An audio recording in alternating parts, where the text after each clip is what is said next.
प्यारे विद्यार्थियों, हरदेव जोशी राजकीय कन्या महाविद्यालय में आज हम सभी नेपाल में घटित घटना, जिसको जेन जी क्रांति कहा जा रहा है, उसके ऊपर भारतीय ज्ञान परंपरा केंद्र के तहत विचार विमर्श कर रहे हैं। आप सभी युवा हैं और युवा होने के नाते युवाओं के द्वारा की गई इस क्रांति को ठीक से समझना चाहिए। किसी भी चीज की परिभाषा यदि गलत हो जाए तो पूरा जीवन भटक जाता है। क्रांति के नाम पर नेपाल में संसद में आग लगा दी गई, राष्ट्रपति भवन को जला दिया गया, सुप्रीम कोर्ट को जला दिया गया, कई व्यापारिक प्रतिष्ठानों को जला दिया गया और सभी जगह ऐसा माहौल हो गया कि पूरा नेपाल जलने लगा, दूर दराज के इलाके में भी। अब हम सभी आज विचार करेंगे कि क्या इसे क्रांति कहा जाएगा। क्रांति एक ऐसा शब्द है जो मानव के इतिहास में बहुत ही प्रतिष्ठित शब्द है, बहुत बड़े परिवर्तन को लाने वाला शब्द है। जो कुछ हुआ नेपाल में, उसमें युवाओं ने एकत्रित होकर सबसे पहले सोशल मीडिया पर सरकार द्वारा किए गए बैन को गलत ठहराया और उसके बाद 8 सितंबर के बाद 9 सितंबर को संसद, सुप्रीम कोर्ट, राष्ट्रपति भवन सब में आग लगा दी गई। यहां तक कि नेताओं को जान के लाले पड़ गए, कुछ लोगों को दौड़ा दौड़ा कर पीटा गया। उसके बाद सिर्फ नेपाल में ही नहीं, सभी जगह एक ऐसा दहशत भरा संदेश गया जलते हुए नेपाल को देखकर कि एक प्रश्न उठ रहा है कि क्या इसे हम क्रांति कहेंगे। अब दो शब्दों को विद्यार्थियों आप समझो, एक है परंपरा और दूसरा शब्द है क्रांति। परंपरा में कुछ बातें चली आ रही हैं, वह नई पीढ़ी को कबूल नहीं है, उसे बदलना होगा, उसे बदलना होगा। उस बदलाव को क्रांति का नाम दिया गया है। कई जगह क्रांति हुई। इतिहास में आप पढ़ते होंगे फ्रांस की क्रांति, जिसका नारा था समानता, स्वतंत्रता, भ्रातृत्व। अमेरिकी क्रांति। इसी प्रकार से प्रायः हर देश में और हर काल में क्रांति के द्वारा बहुत बड़े बड़े बदलाव हुए हैं। कुछ ऐसे बदलाव हुए हैं जिसमें कुछ भी खून नहीं बहा। इंग्लैंड में वह क्रांति हुई, राजा भाग गया और तख्ता पलट हो गया। लेकिन कुछ ऐसी भी क्रांतियां हुई है जिसमें काफी खून बहा। हमें यह आज जानना है कि परंपरा एक समय विशेष में शुरू होती है, उस समय चलती है। एक समय में हमारे समाज में पर्दा प्रथा था और सती प्रथा था। अब आज की पीढ़ी को पर्दा प्रथा, सती प्रथा जैसे कबूल होंगे प्रथाएं या परंपराएं, उनको बदल दिया गया, उनको बदल दिया गया। लेकिन परंपरा का भी अपना महत्व है। नेपाल में राजतंत्र चला रहा था, उसके बाद उसको क्रांति द्वारा बदला गया।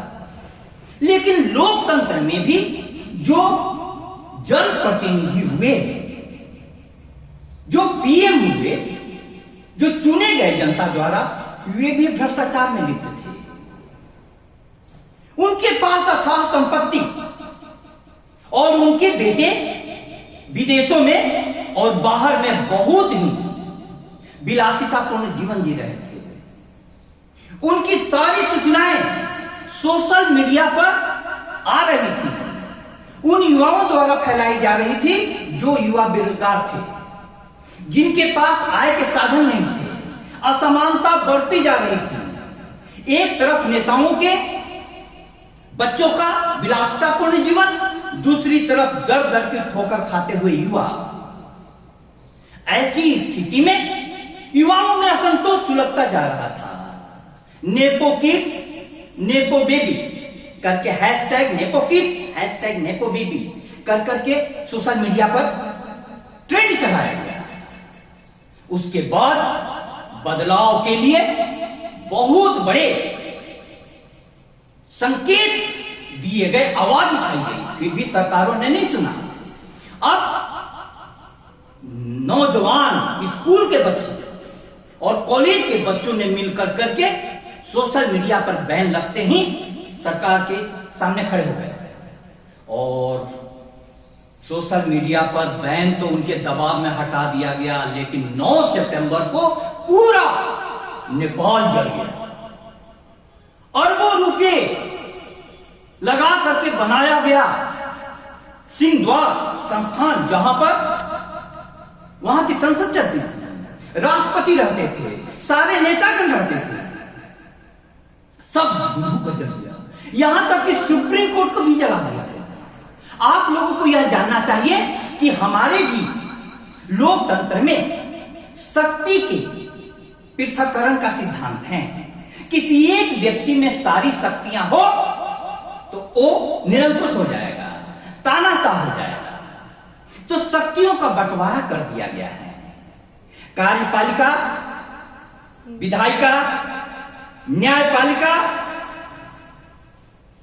शक्तियों का विभाजन है।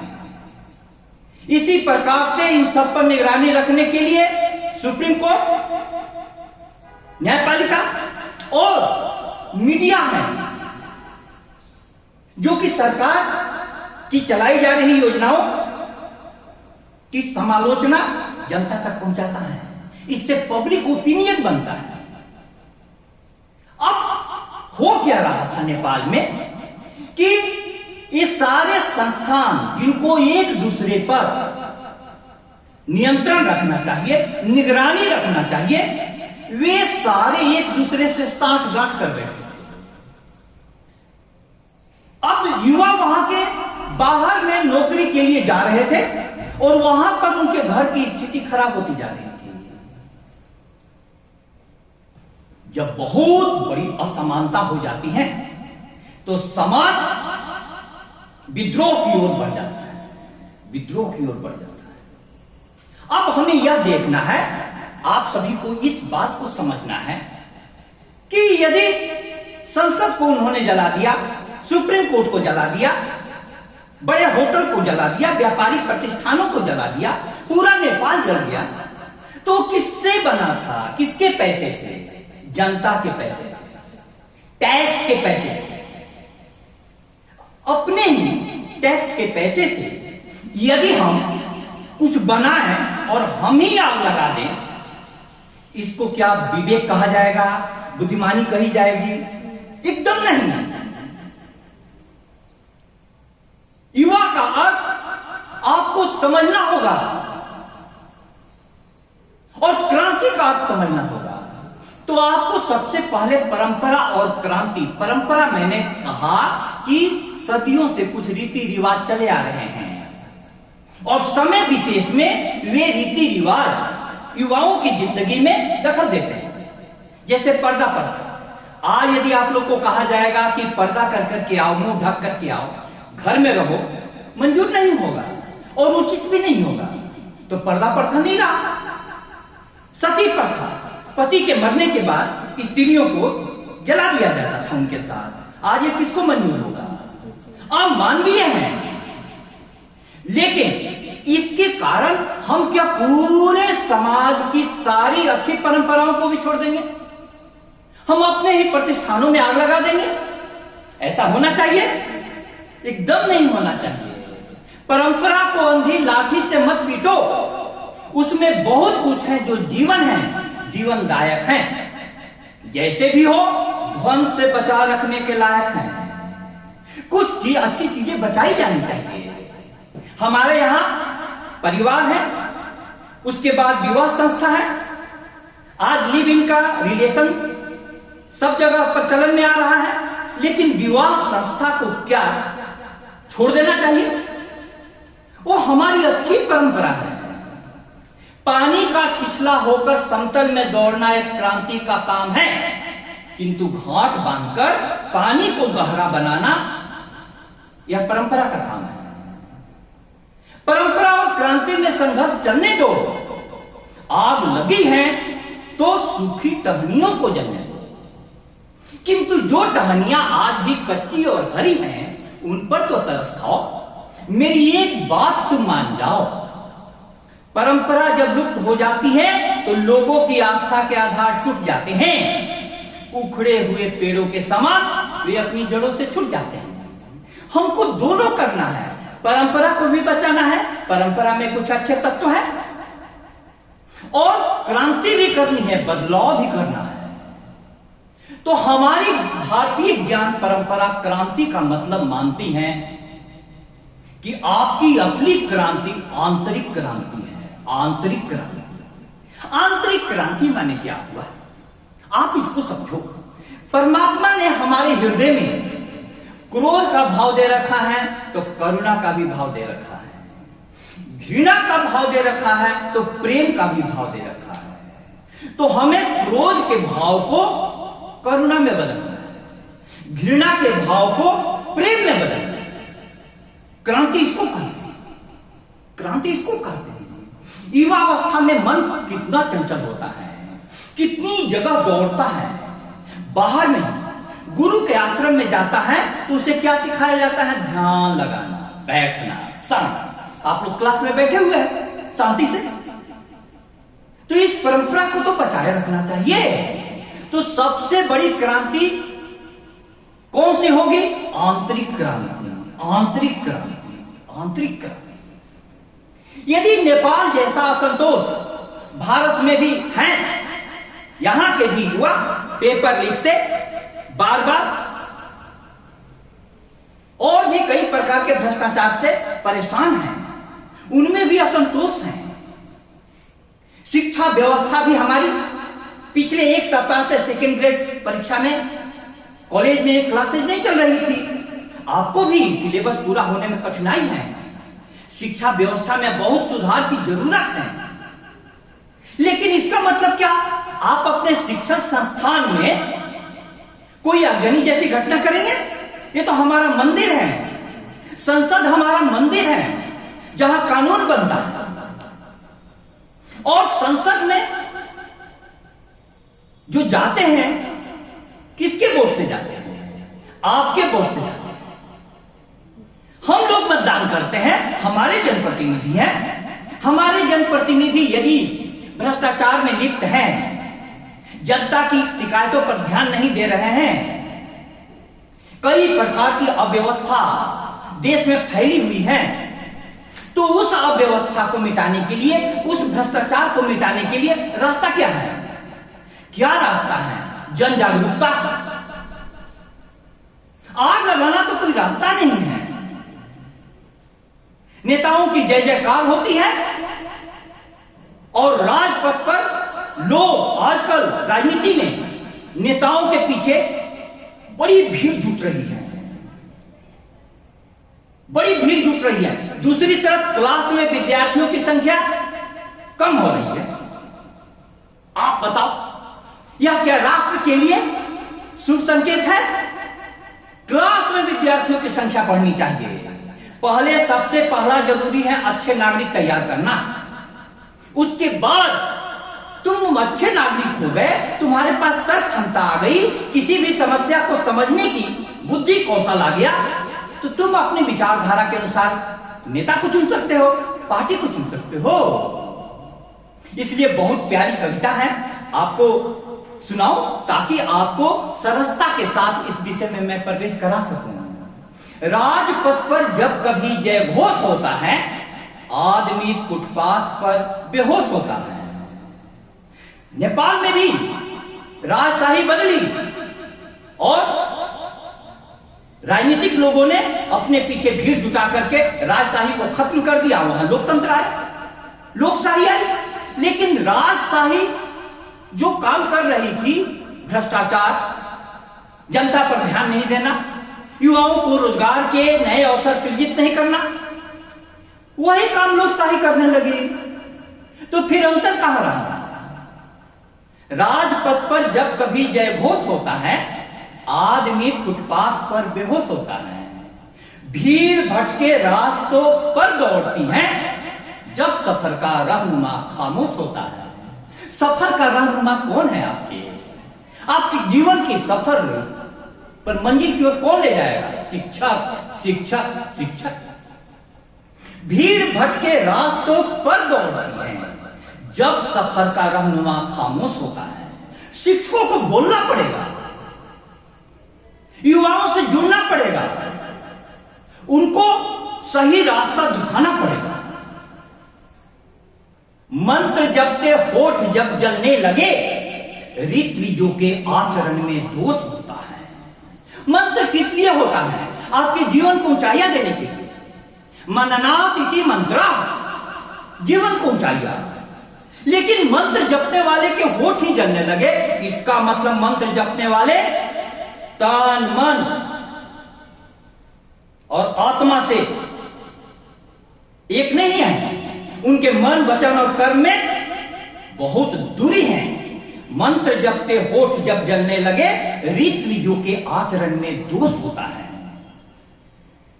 आओ मिलकर हम सभी उन्हें आवाज दें, 7 दिन के जोश के खूब होश होता है। 7 दिन के जोश के खूब होश होता है। युवा अवस्था में आपके पास जोश है, जोश है, कितना उमंग से भरा रहता है मन, लेकिन इस जोश के साथ क्या जुटना चाहिए? होश, होश, होश। शिक्षक के पास होश है। तुम ऐसे समझो, तुमको एक छोटे से उदाहरण से मैं तुम्हें समझाने की कोशिश करूं। तुम्हारे पास चलने की शक्ति है पैरों में, कहीं भी तुम दौड़ कर जा सकती हो, लेकिन तुम्हारे पास अच्छा से देखने वाली आंखें नहीं हैं जो अपनी मंजिल को देख सके। तो दौड़ोगी तो खूब, लेकिन मंजिल कब मिलेगी? जब तुम मंजिल की ओर दौड़ो, जब तुम मंजिल की ओर दौड़ो। शिक्षक के पास आंखें होती हैं। आपने कहानी सुनी होगी कि जंगल में आग लगी, एक लंगड़ा चल नहीं सकता था, लेकिन उसके पास आंखें थी। एक अंधा देख नहीं सकता था, लेकिन उसके पास पैर थे। जंगल की आग से बचने के लिए दोनों ने दोस्ती कर ली। अंधे के कंधे पर लंगड़ा बैठ गया और रास्ता दिखाता गया, जंगल की आग से बच गया। जंगल की आग से, समझ में आ रही है आपको? अब देखो प्यारे विद्यार्थियों, इन सारी बातों को समझो। भारत में भी युवाओं को कुछ लोग भड़का सकते हैं, लेकिन आप स्वतंत्रता काल के आंदोलन को देखिए। महात्मा गांधी जी ने किस आधार पर आंदोलन चलाया? सत्य, प्रेम, अहिंसा। क्या था उनके आंदोलन का? सत्य, प्रेम, अहिंसा। लोग बोलते थे कि सत्य, प्रेम, अहिंसा से ब्रिटिशों को कैसे भगाया जा सकता है। महात्मा गांधी ने इसके लिए क्या किया? सत्य, प्रेम, अहिंसा के मंत्र से सबको स्वतंत्रता आंदोलन में जोड़ दिया। कैसे जोड़ दिया? सत्य, प्रेम, अहिंसा के लिए। बच्चे भी बाहर आ गए, बूढ़े भी बाहर आ गए, नर भी बाहर आ गए, नारियां भी बाहर आ गई। यदि कहीं आग लगाना हो तो नारियां जाएंगी, बच्चे जाएंगे, बूढ़े जाएंगे। जैन जी क्रांति में क्या हुआ नेपाल में? युवाओं ने आग तो लगा दी, आग तो लगा दी, लेकिन वो आग बहुत ही विनाशक है, बहुत विनाशक है। मैं क्या आपको बता रहा हूं, चमन को आग लगाने की बात करता हूं, समझ सको तो ठिकाने की बात करता हूं। ठिकाना क्या है? पहले अंदर में बदलाव लाओ, अंदर में सत्य, प्रेम, अहिंसा का पाठ गांधी जी ने सबको पढ़ाया कि हमें साथ में चलना है। कानून गलत बनाया गया है तो हम उसका विरोध करेंगे, लेकिन कितनी भी लाठी मारी जाए हम हाथ नहीं उठाएंगे। कितना मारेंगे? और सरकार माई बाप होती है, जितना मारेंगे उतना उनकी बदनामी होगी। तो सब लोग सड़कों पर आ गए। असहयोग आंदोलन जब शुरू हुआ था 1921 में, आपको ध्यान होगा कि पूरा देश सड़कों पर, लोगों ने अपनी नौकरियां छोड़ दी असहयोग आंदोलन में भाग लेने के लिए। लेकिन चौरी चौरा कांड हो गया। जानती है चौरी चौरा कांड क्या था? एक पुलिस थाने में भीड़ ने उग्र होकर आग लगा दी, उसमें कुछ पुलिस वाले जल करके मर गए। इतने बड़े आंदोलन को गांधी ने वापस ले लिया। बोले कि तुम जब आग लगाने लगे, हिंसा पर आ गए, तो सरकार के पास तो हिंसा के बहुत साधन हैं, उनके पास तोप हैं, बंदूक हैं, उनसे कैसे लड़ोगे? अब बहुत लोगों को मार दिया जाएगा। जैन जी क्रांति में हुआ क्या है? पहले गोली चलाई गई, जब बच्चे इकट्ठे थे उसमें लगभग 30 बच्चे मर गए, उग्र हो गए, भीड़ बेकाबू हो गई, सब जगह आगजनी होने लगी, लूटपाट होने लगे। गांधी जी को याद करना पड़ेगा। गांधी जी ने आंदोलन वापस ले लिया। उस समय जवाहरलाल नेहरू और सुभाष चंद्र बोस सबने गांधी जी की बहुत कड़ी आलोचना की कि इतने लोग जब नौकरी छोड़ चुके हैं, सड़क पर आ चुके हैं, आंदोलन करने के लिए आपके साथ खड़े हैं, आपने आंदोलन बंद कर दिया। तो गांधी जी ने कहा कि आंदोलन इसलिए बंद किया कि लोग अब हिंसा पर उतारू हो जाएंगे। और एक जगह थाने में आग लगी, आज नेपाल में सारे थानों में आग लगाई जा रही है। सभी जगह भारत में आग लगेगी तो संपत्ति किसकी जलेगी? मेरी बात आपको समझ में आ रही है? अब देखो कितना बड़ा रास्ता गांधी ने दिखाया, कितना बड़ा रास्ता गांधी ने दिखाया। हमें आज सोचना होगा, शिक्षालयों को पुनर्जीवित करना होगा, हमारी क्लासें नियमित चलनी चाहिए, हमारे क्लासेज में अधिक से अधिक विद्यार्थियों को आना चाहिए। हमारे विद्यार्थी यदि शिक्षकों के संपर्क में नहीं है तो यह चिंता की बात है कि वे किसके संपर्क में है। फिर से उस लाइन को ध्यान रखिए, भीड़ भटके रास्तों पर दौड़ती है जब सफर का रहनुमा खामोश होता है। शिक्षकों को आवाज लगानी होगी, युवकों को, युवा पीढ़ी को, क्लास की ओर। इसलिए प्यारे विद्यार्थियों, हम लोगों का नारा होना चाहिए, क्लास की ओर लौटो, पुस्तकों की ओर लौटो, पढ़ो अपनी भारतीय ज्ञान परंपरा। क्रांति का मतलब मानती है सबसे पहले आंतरिक क्रांति। आंतरिक क्रांति कैसे होगी? मैंने आपको बताया कि आप सोचो, आपके व्यक्तित्व की 3 परतें हैं, तन, मन और आत्मा। आपको ड्राइविंग सीट पर किसको बिठाना चाहिए? ड्राइविंग सीट पर तन रहना चाहिए कि मन रहना चाहिए कि आत्मा रहनी चाहिए? आत्मा रहनी चाहिए। आत्मा क्या बताएगी? टोक देता है कदम जब भी गलत उठता है, ऐसा लगता है कि कोई मुझसे बड़ा है मुझ में, अब तो ले दे के वही शख्स बचा है मुझ में, मुझको मुझसे जुदा करके जो छुपा है मुझ में। आत्मा को जागृत रखो। देखो आत्मा क्या कह रही है। किसी के भी मकान में, किसी भी मकान में आग लगाओगी तो तुम्हारी आत्मा साथ देगी? नहीं। गुस्से में तो लगा सकती हो, क्रोध में तो लगा सकती हो, होश में नहीं लगा सकती। इसलिए भारत एक अजीब हालात से गुजर रहा है।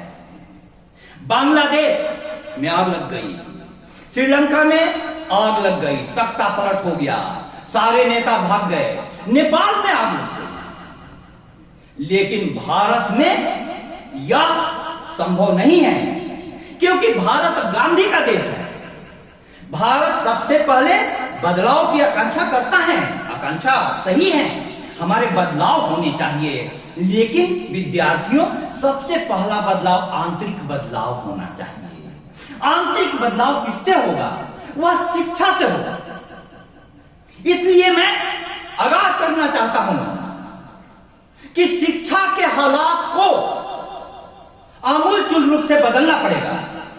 विद्यार्थियों की क्लासेस नियमित चलनी चाहिए, विद्यार्थियों को पुस्तकें खरीदकर नियमित पढ़ना चाहिए और उसके बाद इनकी परीक्षाएं सही ढंग से आयोजित किया जाए और नौकरी के लिए भी जो परीक्षा आयोजित की जाती हैं उसमें पेपर लीक न हो, उनके सेंटर नजदीक में आए और साफ सुथरे तरीके से उनके की गई मेहनत का उनको परिणाम मिलना चाहिए। यदि असमानता ज्यादा होगी, कुछ लोगों के पास अथाह संपत्ति होगी, कुछ लोगों के बच्चे विदेशों में ऐश करेंगे और दूसरे लोग रोटी के लिए लाले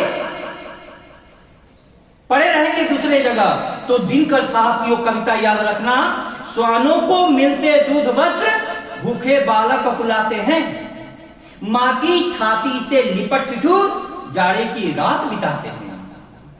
युवती की लज्जा बसन बेच अब ब्याज चुकाए जाते हैं, मालिक जब तेल फूले लो पर पानी सा द्रव्य बहाते हैं, मालिक जब तेल फूले लो पर पानी सा द्रव्य बहाते हैं। कुछ लोगों के कुत्ते दूध पिए और सामान्य लोगों के बच्चे को दूध नहीं नसीब हो, तो वहां तो शांति तो नहीं होगी, शांति तो नहीं होगी, क्रांति होगी। लेकिन वह क्रांति हमें कैसी करनी है? वह क्रांति हमें शांतिपूर्ण क्रांति करनी है। भारत के परंपरा को देखोगी, भारतीय ज्ञान परंपरा को, तो हर राजा अपना गुरु रखता था।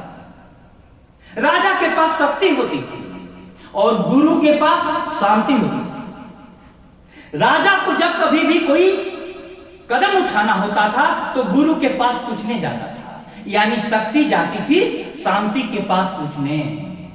जब कभी भी विद्यार्थियों तुम्हारे जीवन में कुछ निर्णय लेना हो तो किससे पूछोगी? शांति से, अर्थात शांति से बैठ करके तुम निर्णय लो। काम तो होगा शक्ति से, लेकिन शांति के साथ। इसीलिए बहुत महत्वपूर्ण श्लोक है, गुरु के संपर्क से राजा न्यायप्रिय होता था, कर्तव्यनिष्ठ होता था, प्रजा को पुत्रों के समान समझता था। संस्कृत का एक श्लोक है, रागी धर्मिणी धर्मिष्ठा पापे पापा समे समा राजानम अनुवर्तन्ते यथा राजा तथा प्रजा। राजा यदि धर्म में निष्ठ हो तो प्रजा भी धर्म में निष्ठ होगी। राम राजा थे, उनकी प्रजा भी धर्म में निष्ठ होगी। और राजा यदि पापी हो तो प्रजा भी पापी हो जाएगी। राजा का अनुसरण प्रजा करती है। लेकिन आज राजतंत्र नहीं है। आज कौन सा तंत्र है? लोकतंत्र। अब लोकतंत्र में राजा के रूप में हमारे जनप्रतिनिधि हैं, लेकिन उनको चुनता कौन है? हम चुनते हैं। हम यदि सजग बने, हम यदि जागरूक बने, आज मैं श्रद्धांजलि अर्पित करता हूं।